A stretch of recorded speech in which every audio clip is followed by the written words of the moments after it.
Dan gaan ons na die skriflesing vir vanoggend, dit is Psalm 110.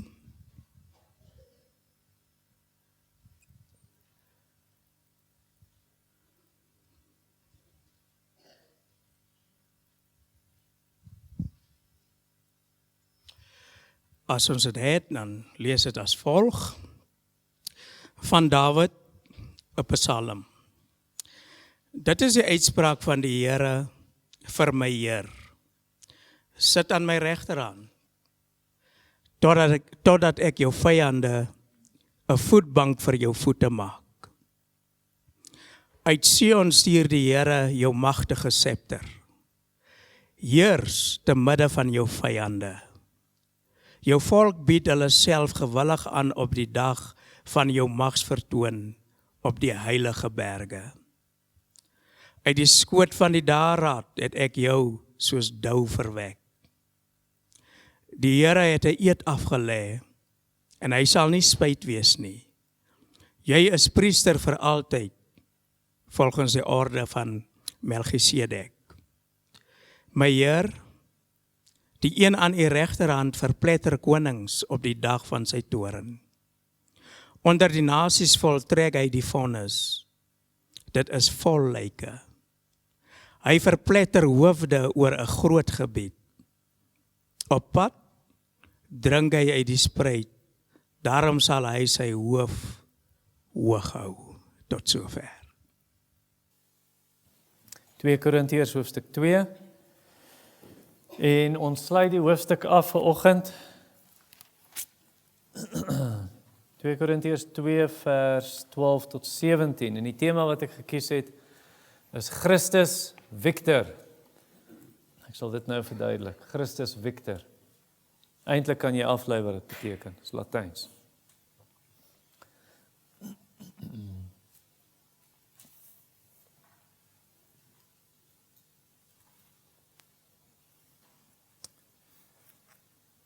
So nou sien ek het my Bybel oop by 1 Korintiërs 2. 2 Korintiërs 2, 12 tot 17. Kom ons bid saam. Ons Vader in die hemel, ons is afhanklik van U. Net soos wat visse afhanklik is van water om te oorleef, net soos wat landdiere en mense afhanklik is van suurstof, wat ons moet inasem en plante van koolstof. Ons het U nodig, Here. In U beweeg ons, lewe ons en het ons hele bestaan. Sonder U kan ons niks doen nie. Sonder U sterf ons. Lewe, asem en alles kom van U af. Ook geestelike lewe is 'n gawe van God. So ons bid, Here, dat U dit bewerk in ons harte. Dat ons groei soos wilgerbome. Nee, dat ons groei soos vrugtebome wat reg langs die strome geplant is, reg by die rivier, wat altyd groen is. Die blare vrek nie, of val nie af nie, en dit dra vrug in seisoen. En mag ons so wees wanneer ons U woord vanoggend oordink, en mag hierdie saam met ons gaan, dat ons U woord dag en nag oordink. In Jesus naam, amen. So, wat beteken Christus Victor dan? Excuse?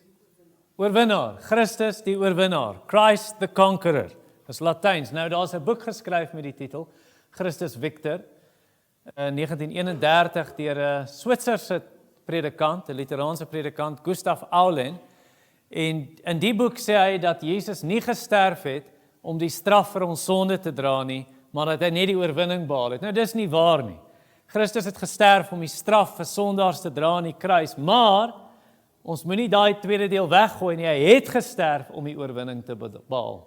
Hy het gesterf om die bose magte, die owerhede en magte in die openbaar kaal uit te trek en dit openlik tot skande te maak. Hy het gesterf om ons sondes te oorwin en die prys te betaal, die rekord, die skuldbrief van sonde wat teen ons gestaan het, is vasgespijker in die kruis. Hy het gesterf, Johannes 12 vers 31. Om die owerste van hierdie wêreld, die prins van die bose magte uit te dryf. Hy het daarvoor gesterf. Hy het gesterf, sê Openbaring 1, vers 18. Hy het gesterf, hy lewe weer, hy het die sleutels van die dood en van die doderyk. Sleutels van die dood en die hel is in sy hande. Hy het gesterf, Openbaring 5, hy is die leeu. Waar het hy homself bewys as 'n leeu, wat hy sy vyande oorwin? Toe hy 'n lam is, wat geslag is aan die kruis. Hy het, sê Psalm 45, hy is die ruiter op sy perd, en hy kom met sy swaard en sy boog, en hy behaal die oorwinning. Nou in hierdie teks vandag, gaan ons sien, hoe Christus die oorwinnaar is. So hy het klaar nou gesterf aan die kruis en opgestaan, maar nou, hoe werk hy daai oorwinning uit? In ons woonbuurt, in die kerk van Jesus Christus en in die wêreld. So kom ons lees die teks. 2 Korintiërs 2 vers 12. Paulus sê, toe ek in Troas aangekom het om die evangelie van Christus te verkondig, en die Here reeds vir my 'n deur oopgemaak het, kon ek nogtans geen gemoedsrus kry nie, omdat ek my broer Titus nie daar aangetref het nie. Daarom het ek toe van hulle afskeid geneem en na Macedonië vertrek.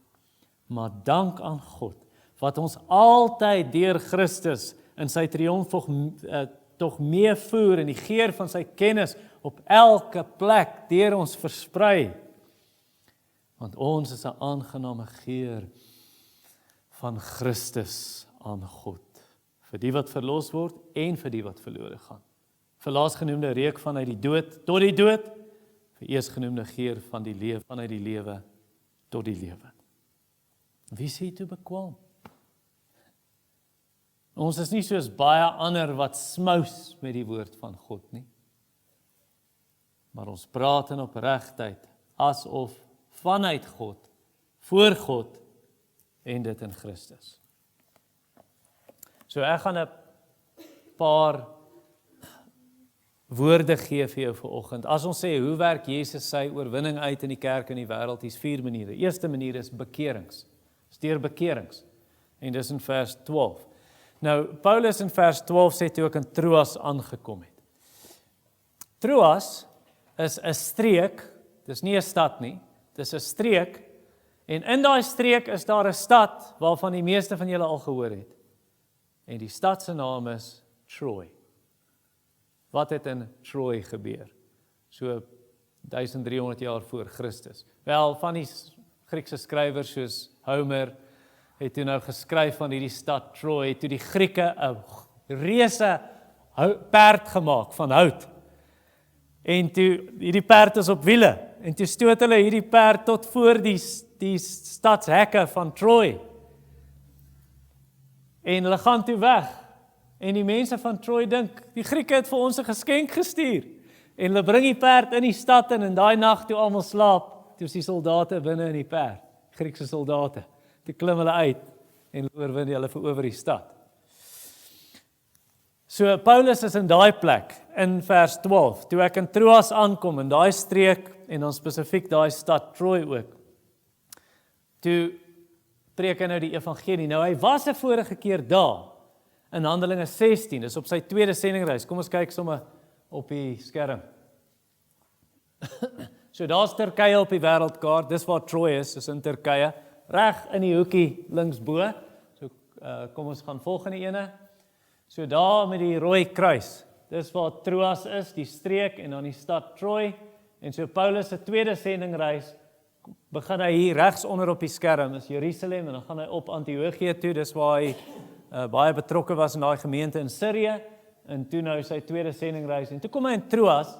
Nou, hy wou in die noorde van Turkye gaan preek, en dan keer die Here hom, dis Handelinge 16, dan gaan hy na 'n ander gebied, dan keer die Here hom, die Heilige Gees stop hom heeltyd, hy kan nie daar preek nie, en uiteindelik toe word hy so amper gedruk, soos in 'n drukgang, want die Gees keer hom hierdie kant en daai kant, en hy kom in Troas, en hy wou daar preek, maar daai aand toe hy slaap, hy het toe nie daar gepreek nie, toe het hy 'n droom, hy het hierdie visioen, en in die visioen, toe sien hy 'n man, wat hom roep, en hierdie man is in Macedonië, dis net so oor kan die see, in Griekeland, in noorde van Griekeland, en hierdie man sê, kom hierdie kant toe, en kom help ons, verlore mense, en Paulus praat toe met sy spanmaats, toe hy wakker word, en hulle almal besef toe die Here praat met hulle moet Macedonië toe, so hy het nooit in Troas gepreek nie. En nou is dit sy derde sendingreis, en nou die Here hom nie gekeer nie. Nou gee die Here hom vrye teels, en die Here maak vir hom deure oop, en dis wat vers 12 sê, toe ek in Troas aangekom het om die evangelie van Christus te verkondig, en die Here reeds 'n deur vir my oopgemaak het. So hierdie deur wat oopgaan, beteken die mense se harte is oop. Hulle is ontvanklik, hulle wil van Jesus hoor, en die mense kom tot bekering, amper soos 'n herlewing wat gebeur, en daar is ons volgende skuifie dan. So daar is nou weer Troas op die streek, volgende, nog een, en dis nou die derde sendingreis. So daar is Antiochië weer, en daar kry hy toe geleentheid, daar waar die rooi kruis is op die kaart, daar is hy nou in Troas, en daar kry hy toe geleentheid om die evangelie van Jesus te preek. Hy gebruik eintlik dieselfde woorde in 1 Korintiërs, hoofstuk 16. In vers 9 dan sê hy, 'n deur het waarwyd oopgegaan vir my vir die evangelie, ek gaan hier bly vir eers. Nou gebruik hy daai selfde woorde, 'n oop deur vir my, wat Jesus oopgemaak het, sodat ek kan preek, en die mense sal hoor en glo. Dankie. Kan afval daar. So die lesse hierso is, wat ek vir die kinders geleer het. Op 'n keer, toe kom Jesus in Samaria, toe wil die mense hom nie daar hê nie. Hulle sê, gaan weg, want hy is op pad Jerusalem toe, en die Samaritane en die Jode hou nie van mekaar. En Jesus los hulle toe, maar hy gaan terugkom. En hy sal vir hulle preek, en hy sal mense daar het. Hulle wou dit nie nou hê nie, en Johannes en Jakobus ons nou vuur uit die hemel roep, brand hierdie Samaritane, Jesus sê nee. Gaan Jerusalem toe sterf, en dit wat ek vir die kinders gesê het, en toe later, in Handelinge 8, toe stuur Jesus vir Filippus, en toe is daar herlewing in Samaria. En so dieselfde in Troas. Daar was 'n keer wat Paulus daar was, en die Here het hom geblok, en gesê, nee, nie nou nie, ek sal terugkom hiernatoe. En hy het teruggekom. En dis wat hier gebeur in vers 12. Toe daai tweede keer toe hy kom, toe preek Paulus, en daar's bekerings, links en regs, en die mense se harte is oop vir die evangelie. En dis wat die Here doen. Dis wat die Here doen in die land vir wie ons gebid het. Ons kan nie daai land se naam noem nie, want hier is 'n opname. En julle verstaan. En die sendeling kan in die moeilikheid kom, as iemand hierdie goed in die hande kry. So dis 'n land waar sendelinge nie eintlik welkom is nie. En daar's 'n klomp sulke plekke op aarde. Die Bybel is nie welkom daar nie. Jy kom daar aan met 'n Bybel, hulle sit jou in die tronk. Jy kom daar aan met die evangelie, jy kry die doodstraf. Daar is sulke plekke, en dis hoofsaaklik die 1040 venster wat onbereik is. So die 1040 venster sal nou die hele Noord-Afrika wees, noord van die Sahara woestyn, Noord-Afrika, en die horing van Afrika waar Somalië is, en dan gaan dit oor die Midde-Ooste, en dan Asië, en dan Indië wat in Asië is, en dan die Verre Ooste. Baie onbereikte plekke, baie vervolging van Christene, daai plekke is toe vir die evangelie. Jesus sal terugkom na daai plekke toe. Al wil hulle hom nou nie daar hê nie, al arresteer hulle nou sy kinders daar, he will come back, en hy sal dit eien vir homself. Want hy het gesterf, sê Psalm 2 vers 8, sê die Vader vir die Seun, vra van my, ek sal nasies gee as jou erfdeel, die eindes van die aarde as jou besitting. Jesus sal die nasies vir homself eien. En hy sal hierdie woonbuurt vir homself eien. Al trek ons het nie 'n geleentheid om te trek nie. Daar is nie openinge vir ons elders in 'n woonbuurt waar die misdaad nie so sleg is nie. Of eintlik verstaan ek, die kriminele bly hier, maar hulle werk nie. Hulle werk in Fariebeek Park. So het ek gehoor. Maar goed, al verdryf hulle ons hier, en al sê ons goed, hulle wil nie luister nie, want ons preek die evangelie, daar's evangelisasie. Dit lyk ons het Engelse aandienste al vir 5 jaar. Die mense oorval ons nie, hulle oorstroom ons nie, hulle stroom nie in nie, want hulle wil graag die evangelie hê nie. Al loop ons hier, Jesus sal terugkom, Troas toe. Jesus sal terugkom, Kempton Middestad toe. En hy sal mense vir homself hier red, en hy sal hierdie woonbuurt vir homself vat. Goed, so dit is die eerste manier hoe hy besig is, Christus, om sy oorwinning uit te werk, is deur bekerings, in vers 12. Nommer 2, hy werk sy oorwinning uit deur eenheid, en dis in vers 13 en 14, net daai eerste paar woorde. Nou, ek gaan dit so verduidelik, en dit vir jou nou uitlê, maar kom ek begin so deur jou te vertel. Ek het iemand by die lughawe gaan oplaai verlede jaar. En ons het oor en weer e-posse geskryf, en nou gereël, ek moet hom so laat en daai dag by die lughawe kry. En toe ek nou by die lughawe is, nou wag ek. En ek wag, en ek wag. En hy moes nou al uitgekom het, sy vliegtuig het al geland, en ek wag meer as 'n uur. En jy weet hoe werk dit, nê? Later begin jy dink, nee, maar is dit nou die regte dag? Nou kyk ek weer op my e-pos op die foon. Ja, dit is hierdie dag. Is dit die regte tyd? En dalk het my oorlosie nou, o nee. En jy begin jouself betwyfel. En toe begin ek later dink, nee man. Nee, dalk is dit 'n ander ou met dieselfde naam. en ons het miskommunikasie gehad hierso. En uiteindelik, hy was die heel laaste om sy tas te kry.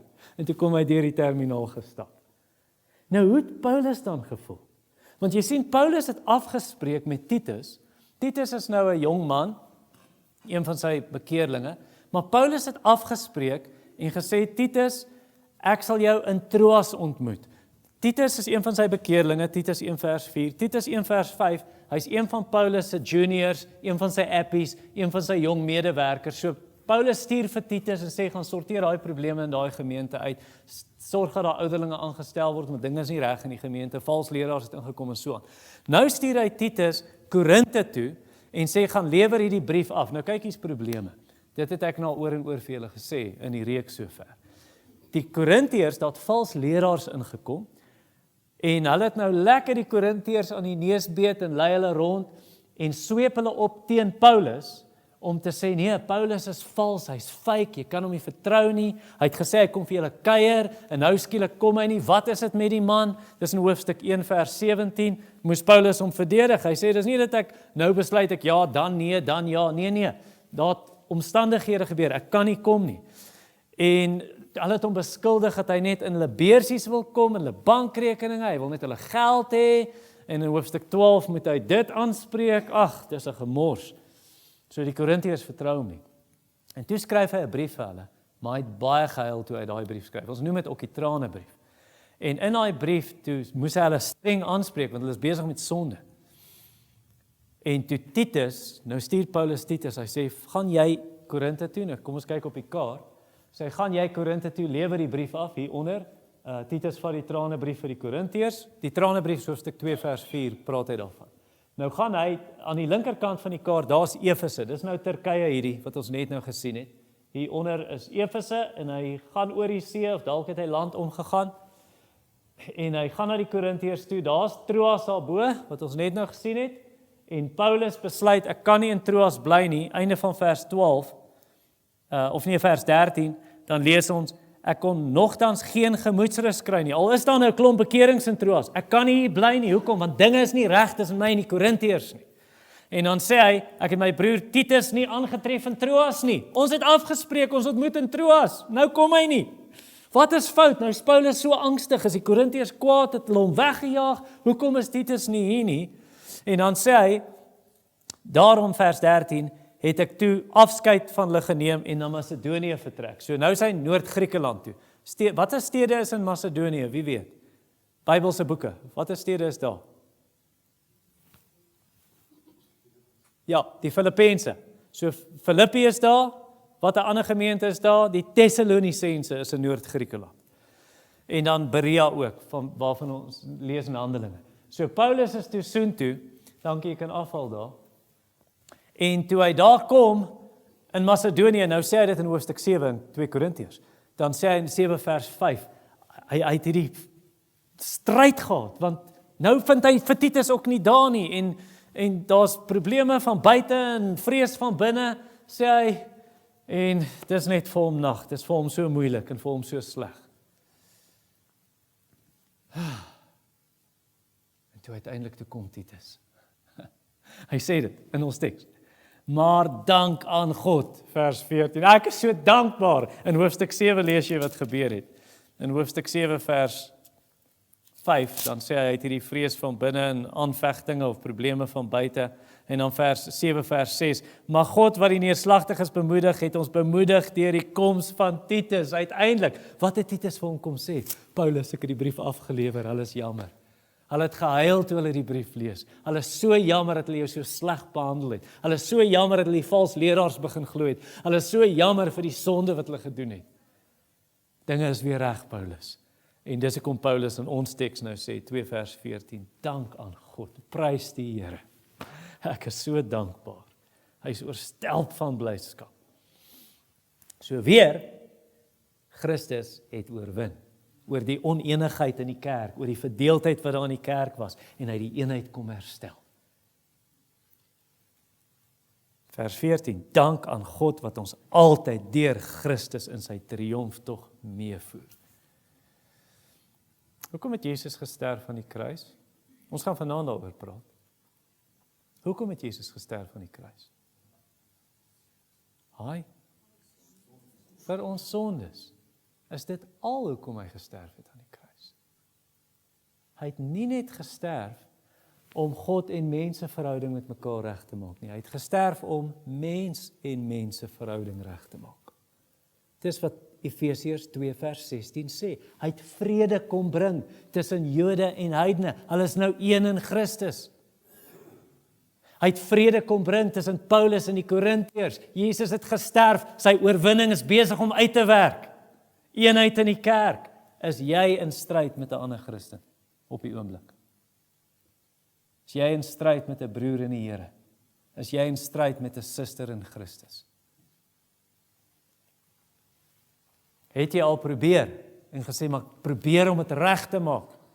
Ek weet van 2 mense, al 2 predikante. Hulle is in 'n stryd met mekaar. So daar's nie openlike sonde by een van hulle nie, maar hulle kan net nie klaarkom met mekaar nie.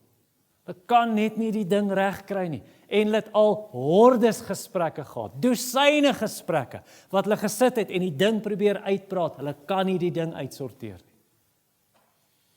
Ek wil vir jou sê, al vat dit jare, daai onmin wat gesaai word deur sonde, daai verdeeldheid wat gesaai word deur die duiwel, Christus sal oorwin. Uiteindelik, al vat dit jare, hy sal dit regmaak. Jy kyk na Paulus self. Paulus en Barnabas het paai geskei. Hulle is albei sendelinge, predikers van die evangelie. Handelinge 15 se einde, hulle het paai geskei. Jesus het oorwin. Want jare later, en die rede hoekom hulle paai geskei het, want hulle was op 'n sendingtrip, hulle was op 'n sendingreis, en daar was 'n man saam met hulle, en die jong ou se naam is Markus, wat die boek Markus geskryf het in die Bybel, Johannes Markus, en Markus is Barnabas se neefie, en om een of ander rede toe chicken hy uit. Toe sê hy, ek gaan nie saam verder, ek weet nie, het hy sy ma se kos gemis nie, ek weet nie, het hy siek gevoel nie, ek weet nie, was dit vir hom te erg, hy is bang vir vervolging, die Bybel sê nie. Maar toe hulle besluit na daai sendingreis, kom ons gaan weer terug, en ons gaan bemoedig daai kerke, en ons preek die evangelie op ander plekke, toe sê Barnabas, kom ons vat my neefie Markus saam, toe sê Paulus nee. Want hy het nie saam met ons gegaan op daai tweede sendingreis nie, hy het uitgecheck en hy gaan nie saam nie. Toe sê Barnabas, maar ons moet hom saamvat. En toe ontstaan daar twist tussen hulle, en toe skei hulle paai. En jare later, toe skryf Paulus 'n brief, en hy sê in daai brief, Markus stuur groete. En toe aan die einde van sy lewe, toe skryf Paulus 'n brief 2 Timoteus. Toe sê hy, bring Markus asseblief na my toe. Hy's baie waardevol vir my, vir die bediening. Jesus sal oorwin. Ek kan julle 'n storie vertel, en hier's 1 of 2 van julle wat daai storie sal onthou. 18 jaar gelede in hierdie gemeente, toe is daar groot drama. En ek het skuld daaraan. Daar was spanning tussen my en lidmate, 12 lidmate het bedank, al die ouderlinge het bedank. En dit het oor 'n kwessie gegaan wat ek nie nou gaan sê nie. Ek het intussen vir 'n paar van die mense gesê, vergewe my, ek het daai saak nie reg hanteer nie. Verlede week, toe gaan stap ek. En toe stap ek 2 van die mense raak. En dit was van die kernmense met die hele spanning. En hulle sê, ons het jou nie eens herken nie. Ek het gryser geword om die baard, en ek het 'n bril gekry, my oë het swakker geraak, en so aan, 'n bietjie so blesie agter, en Jennifer herinner my daaraan. En toe ek stap ek hulle raak. En hulle sê, ons het jou nie herken nie, dit is so goed om jou te sien. En ek was so bly om hulle te sien. En terwyl ons stap, toe sê hulle, stap saam met ons. En toe stap ek saam met hulle, en ons het gesels, en hulle het vertel van hulle werk, en toe hulle nou daai kant toe gaan, en ek gaan ander kant toe, toe sê hulle vir my, dit was so lekker om jou te sien, en ons hoor baie mooi dinge van julle gemeente, net mooi dinge, En die Here seën, mag die Here se seën oorvloedig wees oor jou. En ek kon vir hulle sê, mag die Here julle seën. Hulle is kinders van die Here, ek se kind van die Here. Christus het oorwin. Selfs daar waar daai ding gebreek was, het Christus kom oorwin. En daai eenheid wat so plaasvind, kyk wat sê vers 14, dank aan God oor hierdie eenheid nou, die Korintiërs en Paulus, wat ons altyd deur Christus in sy triomftog meevoer en die geur van sy kennis op elke plek versprei. En dan sê hy van vers 15, want ons is 'n aangename geur van Christus aan God, vir die wat verlos word en vir die wat verlore gaan. So die punt wat ek daar wil maak, is om te sê, dat dis aangenaam voor God. Dit is soos parfuum voor die Here, wanneer kinders van die Here een is, en wanneer hulle nie verdeeld is nie. Is dit nie wat die Psalm sê nie? Dat, kyk hoe goed en lieflik is dit, waar broers in eenheid saam woon. Dit is soos die parfuum, die reukolie op Aaron se kop, wat afloop teen sy baard, tot op die soem van sy kleed, waar daar eenheid is in 'n gemeente en tussen Christene. Dis aangenaam voor God. En natuurlik, dit wys Christus vir die wêreld. Want hieraan sal die wêreld weet dat julle my disippels is, as julle mekaar liefhet. En in Johannes 17, Vader, ek bid dat die wat U my gee, dat hulle een mag wees, soos U in my en ek in U is, dat hulle volmaak een mag wees, sodat die wêreld kan weet dat U my gestuur het. Derde manier, hoe Christus sy oorwinning uitwerk in die kerk en die wêreld. Eerste een was deur bekerings, tweede een deur eenheid, derde een deur lyding, swaar kry. Lyding met 'n lang uit. Dis vers 14 se tweede deel en dan tot by vers 16. Wie van julle het ooit in jou lewe 'n Triumph kar gery of 'n Triumph motorfiets? Kyk, toe ek baie klein was, daar's hy, Johan daar. Toe ek baie klein was, ek was voor skool, toe het my pa 'n Triumph gery. Weet julle van waar kom daai woord Triumph? Ja, ek weet dit kom van die Engelse woord Triumph, victory, conquer, oorwin, maar dit kom van die Romeine, as hulle oorwinning behaal het, dan het hulle in 'n triomftog, 'n victory march, dan het hulle in Rome ingekom, die generaal, wat nou sy vyande verslaan het.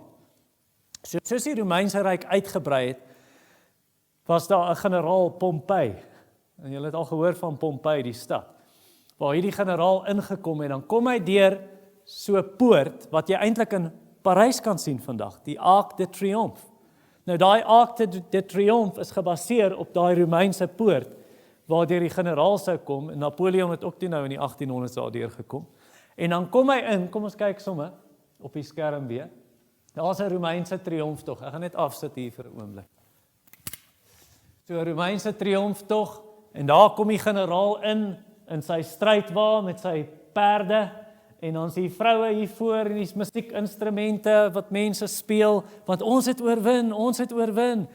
En dan die skare hier langs die kant, hulle sou wierook aansteek, en dan brand hierdie wierook, en oral versprei die geur van hierdie oorwinning.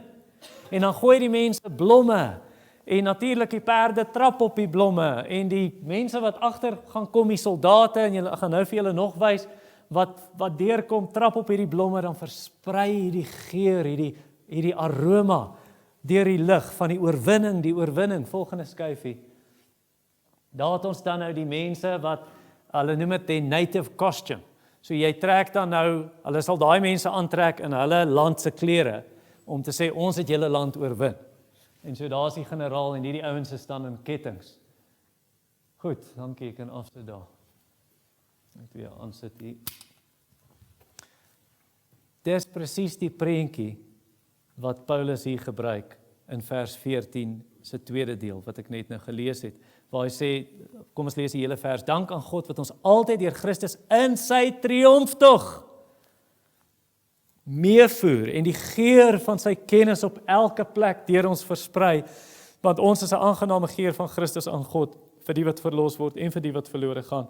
Vir laasgenoemde reuk van uit die dood tot die dood, vir eersgenoemde 'n geur van uit die lewe tot die lewe. Dis die prentjie. Jesus het gewen, en hy het sy vyande verslaan aan die kruis. Hy het oorwin, en hy's besig om daai oorwinning uit te werk, soos die evangelie oor die wêreld versprei. besig om dit oral bekend te maak. En hy het nie net die bose magte oorwin en die sonde oorwin nie. Hy het nie net Satan oorwin. Efesiërs 4 vers 8 gebruik hier dieselfde beeld, wanneer hy sê Christus het hierdie gevangenes en hy voer hulle mee en hy sleep hulle saam in sy triomftog en hy deel geskenke uit aan mense en hy gee gawes vir die kerk. Dis nie net die Satan wat hy oorwin het nie. Christus het hy het vir Paulus oorwin. Hy het Paulus gestop op daai Damaskuspad in sy spore toe Paulus op pad was om nog Christene te laat arresteer en doodmaak. Toe stop Jesus hom koud in sy spore en sê jy gaan nie 'n tree verder nie. Vandag red ek jou. En die Here kom red vir Paulus and he captivates his heart. Hy neem hom so gevange, hy boei vir Paulus in sy liefde om te sê jy's myne Paulus. En nou kan Paulus sê ek stap gewilliglik as 'n slaaf van Christus. Paulus noem homself dikwels ek's 'n slaaf van Jesus.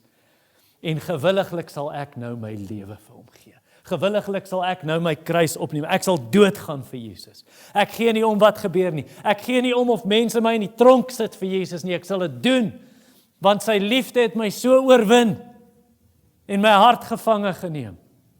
Ek wil net hierdie bediening voltooi wat hy my gegee het. In hoofstuk 4 vers 8 tot 12 en sê hy, die dood van Christus word in ons liggaam bekend gemaak. Hoe is ek geslaan vir Jesus? Al baie keer. Hoe is ek in boeye gesit vir Jesus? Al baie keer. En dit is sodat mense die evangelie kan hoor. Sodat julle kan lewe, sê hy vir hulle. En wat sê die Vader daarvan? Wat sê vers 15? Wat sê die Vader daarvan? Sy aangename geur vir die Vader.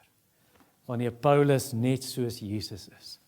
Want Jesus het sy lewe gegee, selfloos, verander, sodat ander gered kan word. En nou sê Paulus, ek wil hierdie Jesus vir almal gaan verkondig. Ek wil ook soos Jesus wees, selfloos. Ek sal my lewe neerlê. Mense moet net vir Jesus ken. En so Paulus het nie sy lewe lief gehad tot die dood nie. Nee, hy het die oorwinning behaal deur die woord van sy getuienis en deur die bloed van die lam. En so is dit vir die wêreld. Wat ryk die wêreld as hulle jou ryk? Wat ryk hulle as jy verbykom? Wat ryk hulle toe Paulus verbykom? Die geur van Jesus, die geur van Christus. Hoekom ryk hulle die geur van Christus aan Paulus? Wat het gebeur met daai blomme? Hierdie is nie regtig nie. Wat het gebeur met daai blomme wat al die mense gooi wanneer die man die generaal op sy strydwaan perde inkom? Daai blomme word gepars en dan versprei die geur en Paulus sê ek soos daai blomme. Deur al die swaar kry wat ek vir Jesus deurgaan vir die evangelie is asof ek in hierdie swaar kry gepars word, maar dit maak nie saak nie, die geur van Jesus versprei. Want mense begin vra en sê hoekom is jy bereid om swaar te kry vir hierdie boodskap? Dan vertel ek hulle hoekom. En dan natuurlik ook, wanneer Paulus in daai swaar kry, wat baie dikwels gebeur met kinders van die Here. Ongelukkig nie altyd nie, maar baie keer is, wanneer kinders van die Here swaar kry, dan hardloop hulle na Jesus toe. En hulle wil net in sy teenwoordigheid wees, en hulle kom pleit om genade, en kom stort hulle trane by hom. En toe Paulus gelei het vir die evangelie, hy vlug na Jesus toe, en hy so in Jesus se teenwoordigheid, be among the spices and you will smell of them. Soos as jy iemand 'n drukkie gee, nou in ons gemeente, ons groet mekaar so, van die kant af so 'n drukkie, en dan partykeer is vir al die ou tannies, dis mooi wat ek nou gaan sê. As jy hulle so 'n drukkie gee, hulle het baie duur parfuum, en as jy hulle so 'n drukkie gee, en jy loop weg, dan ruik jy na parfuum. Rarig. Dis wat Paulus sê. Ek gee die geur van Christus af. Hoekom?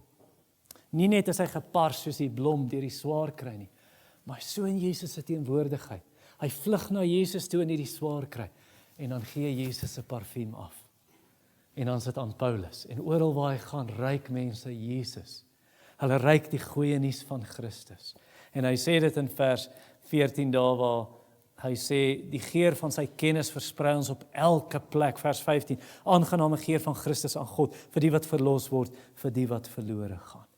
En wat dan gebeur is, dan loop mense so verby jou.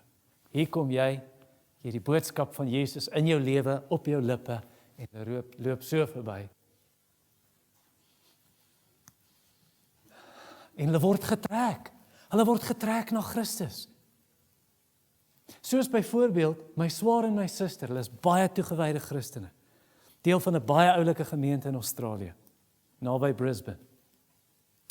En my swaar leef sy Christenskap so uit, en my suster, dat 'n Hindu kind in hulle skool beland het. Dis 'n Christenskool. Maar toe sê die ouers, ons wil hê ons Hindu kind moet in 'n Christenskool wees, want die skool se naam is Staines Memorial College. En Staines is die van 'n sendeling wat in Indië gewerk het. En hulle het geweet, daai man het goeie werk in Indië gedoen. Sê hulle, Staines, Graham Staines. Ja, stuur ons kind na daai skool toe. En toe die Hindu kind uiteindelik na my swaar en suster gekom en gesê, julle lewe is anders. Ek kan dit nie ontken nie. En wat hy gedoen het op Instagram, dan kom daar om een of ander rede Christelike boodskapies op sy Instagram. Wat noem julle dit? Feeds? Ek is nie op Instagram, kyk. Ek kan nie die regte woorde, my kinders sê vir my, pa die woord verkeerd gebruik, is nie verkeerd. Okay. Maar dan kom dit so op die Instagram feeds, op die reels, dit weet ek. En toe sien hy die Christelike boodskap, en hy sien The Gospel of John. Toe dink hy, my suster sê altyd in die klas vir die studente, read the Gospel of John. Toe dink hy, kom hy luister. Hy het tot bekering gekom. Die Here het hom gered. Hoekom? Want hy het daai parfuum van Christus geruik aan my swaar en suster, deur hulle lewens en deur hulle getuienis. Of jy vat in Iran. In Iran, tydens die eerste lockdown met COVID, 3000 moslems per maand wat tot bekering gekom het. Toe begin hulle die Christene arresteer om hierdie ding te stop. Toe kom maar meer tot bekering. Want almal sê, hoekom is jy bereid om tronk toe te gaan vir Jesus? Ja, dit moet seker waardevol wees. Daar's iets belangrik aan Jesus. Die geur van Christus het versprei, die geur van Jesus. En ongelukkig is dit nie so vir almal nie. Jy sien 'n hyena, of 'n hyena in Afrikaans, 'n vriendin het eendag vir my gesê, hulle was in die wildtuin, hulle het die vensters van die kar toegemaak, maar jy kon dit nog steeds ruik. Daar het 'n kameelperd daar gelê, die karkas, daai ding het gevrot. Nou gaan lê die hyena, rol hy mos so in die karkas, want hy moet stink. Die hyena wil nie gaan en so in die parfuum rol, soos 'n prinses. Nee, hy wil stink. Hy's afgesit van die parfuum. En vers 16 sê, vir die wat verlore gaan, vers 15 se einde, vers 16, vir laasgenoemde is hierdie geur van Christus, dis 'n reuk vanuit die dood tot die dood. Ek het gepreek by oom Theo se diens, 3 weke gelede.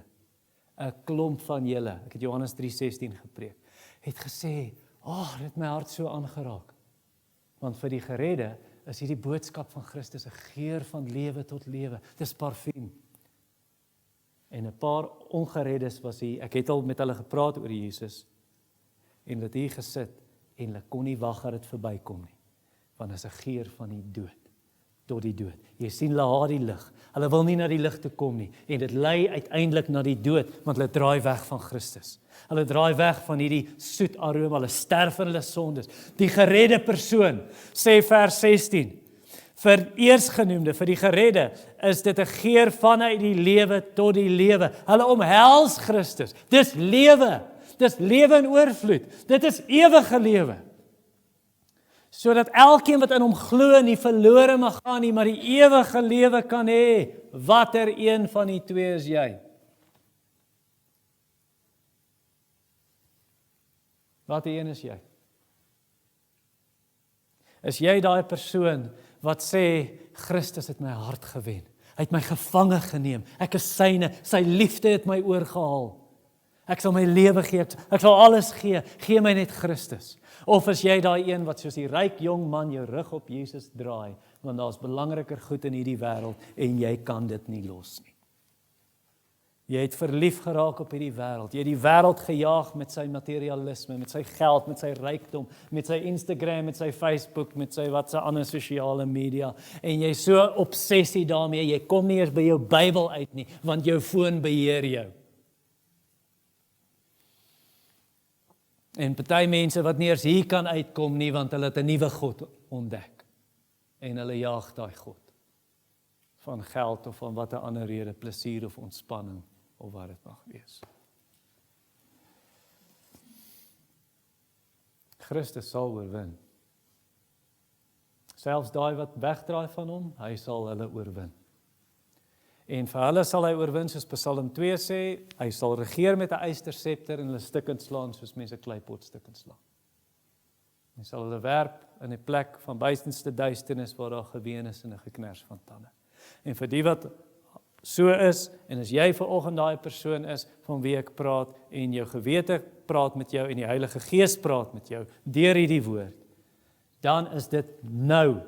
Nie vanmiddag nie, nie vanaand nie, nie môre, volgende week, volgende maand nie. Dit is vanoggend, nou soos jy hier sit vandag, is dit die tyd, dat jy die knie buig voor Christus, en dat jy jou koning kom, en sy ring soen, en sy voete soen.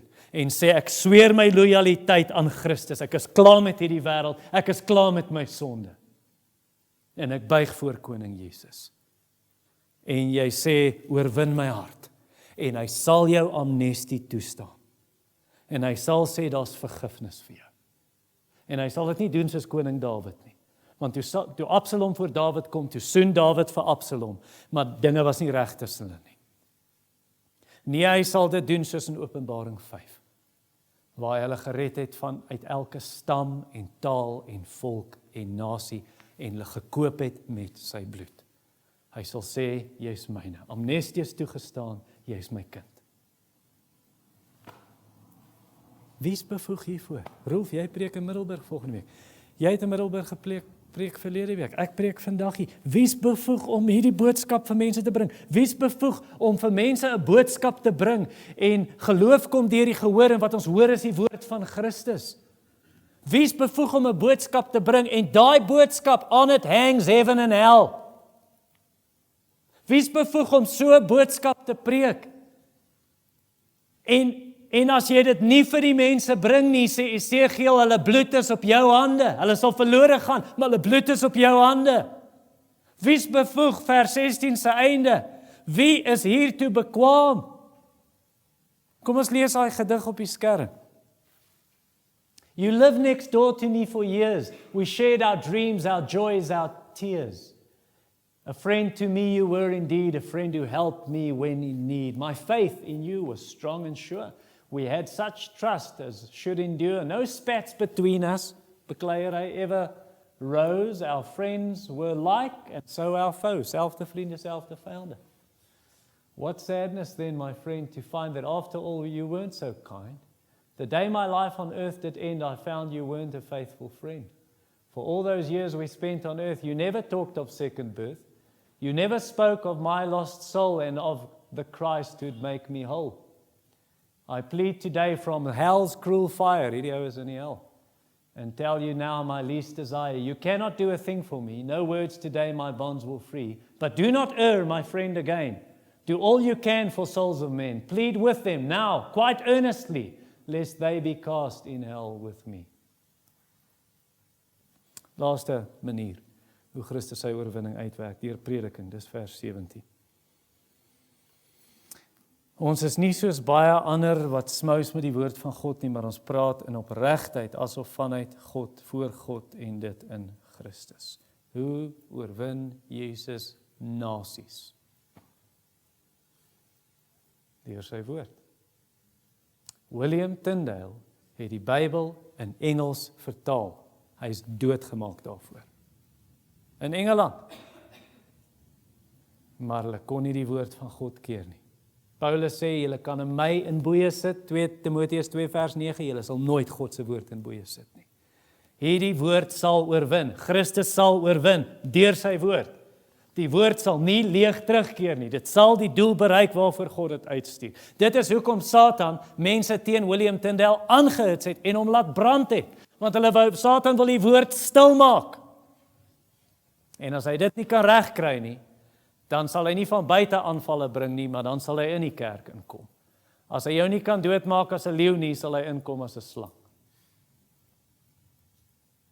En hy sal vals leraars inbring. En hulle sal in Suid-Afrikaanse kerke preek. En mense bedrieg. En leuns vertel. Hulle is woordsmouse. Hulle verkoop die woord. Betaal jy my geld, maar baie geld, en dan sal ek 'n wonderwerk vir jou beloof. Hulle is woordsmouse, net soos hierdie sê, verkoop die woord van God aan mense, die prosperity gospel. Of, nie net op daai manier nie, die Griekse woord hier, wanneer jy praat van woordsmouse, kan ook praat van iemand wat wyn vat en dan gooi hy water by. Hy water die wyn af. En daar's mense wat die woord afwater, want hulle wil nie aanstoot gee nie. Paulus sê, luister, as hierdie woord stink vir party mense en is 'n geur van die dood, ek gaan nie die woord verander nie. Ek sê wat Jesus sê. Ek sê wat sy woord sê. En so Paulus sê dit. Hy sê, hierdie mense wat die woord afwater, hulle wil nie jou offend nie. Dis mos nou die nuwe ding. Jy moet niemand offend nie. Jy moet nie aanstoot gee nie. Nee, jy moet mense se ore streel, en waar dit juk moet jy krap, en so aan en so voorts. Nee, Paulus sê in vers 17, ons is nie soos baie ander wat smous met die woord van God nie. Jy sien die ware prediker van die woord. Hy lewer die woord en hy preek die woord. Hy preek nie sy eie idees nie, hy preek nie en sê ek wil net deel wat op my hart is nie, ek gee nie om wat op jou hart is nie. Geef my wat in God se hart is. Geef my God se woord. En so hy sê, dis wat ek vir die mense gaan bring. Julle kan my julle drome bring, sê Jeremia 23, die valse profete. Bring my julle drome. Ek sal God se woord preek, sê Jeremia. Julle kan my julle kaf bring, julle strooitjies. Julle strooi so. Ek wil nie julle hooi hê en julle strooi hê nie. Ek wil koring hê. Geef my vaste spys. Geef my die woord wat 'n hamer is, wat rotse breek, wat harde harte kan breek. Geef my die woord wat 'n swaard is, wat kan deurdring en kan sny en kan opereer en die kwaad uitsny en dan die salf van die woord bring en lewe gee. Geef my daai woord. Ons preek nie soos hierdie mense wat dit afwater nie.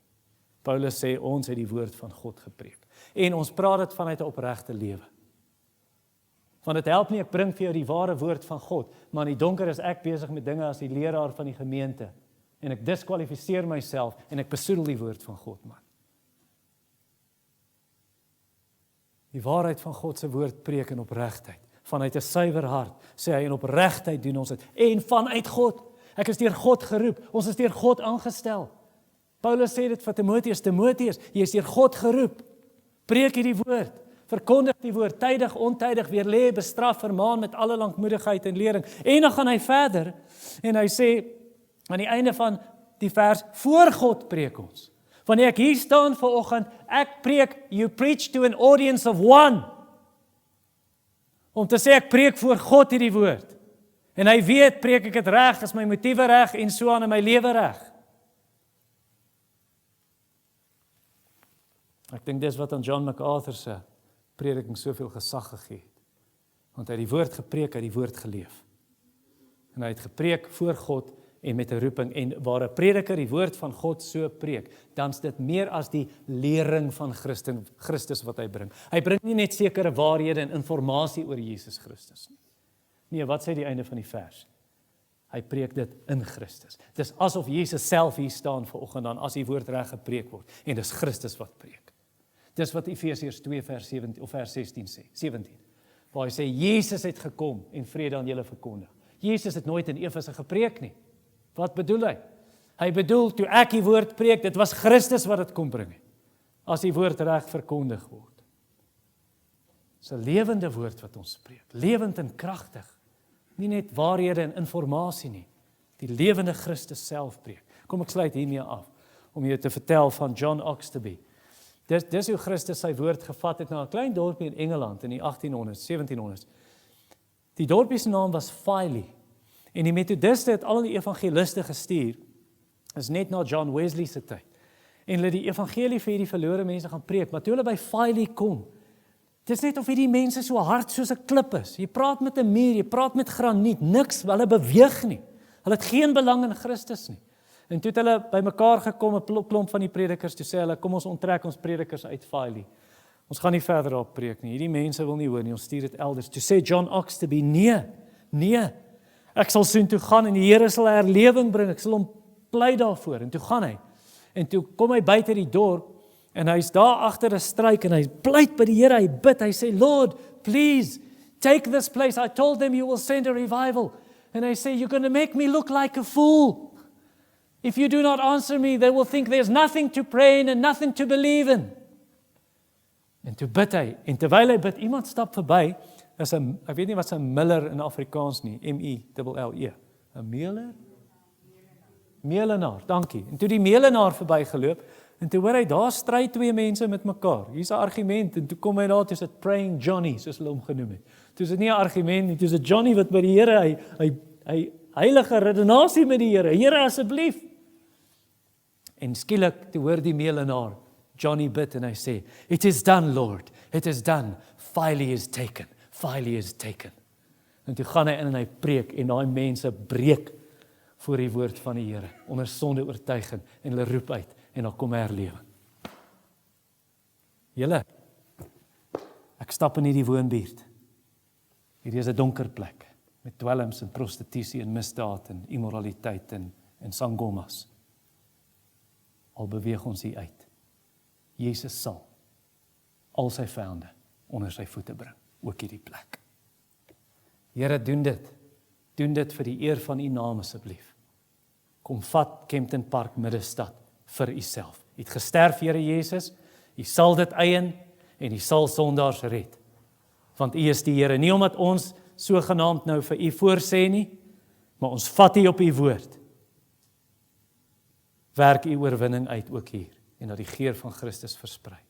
In Jesus naam, amen.